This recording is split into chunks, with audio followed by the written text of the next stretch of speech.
शिरोली येथे माजी लोकप्रतिनिधींच्या नावाने स्मशानभूमीत भानामतीचा प्रकार। हातकणंगले तालुक्यातील पुलाची शिरोली येथील स्मशानभूमीत भानामती केल्याचा प्रकार उघडकीस आला आहे।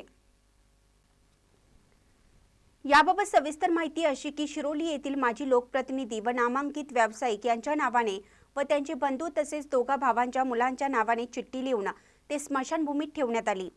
ते चिठ्ठीवर शिरेचा लिंबू, बिब्बा, सुई, टाचणी, हळद कुंकू, बाहुली ठेवण्यात आली होती। तसेच दिवसाला ज्याप्रमाणे नैवेद्य ठेवतात त्याप्रमाणे नैवेद्य ठेवण्यात आला होता। ही घटना शिरोली येथील एक व्यक्ती मयत झाल्यानंतर त्या ठिकाणी दहन करण्यासाठी गेले असता उघडकीस आली। या प्रकारामुळे शिरोली परिसरात खळबळ उडाली आहे। त्यामुळे उपस्थित लोकांनी त्या चिठ्ठीवर पाणी ओतलं। ही गोष्ट संबंधित लोकप्रतिनिधींना समजल्यावर त्या ठिकाणी गेले। त्यांनी स्वतः त्या सर्व प्रकारचे फोटो काढले। संबंधित लोकप्रतिनिधींनी असल्या प्रकाराला अंधश्रद्धेला आपण भीक घालत नसल्याचं सांगितलं। असे भानामती करणाऱ्या लोकांची मानसिकता ढासळल्याचे त्यांनी सांगितले।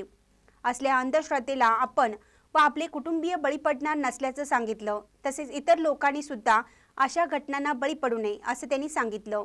महानकरी न्यूजसाठी विद्याधर कांबळे, पुलाची शिरोली। ताज्या बातम्यांसाठी महानकरीला सबस्क्राइब करा आणि बेल आयकॉनला क्लिक करा।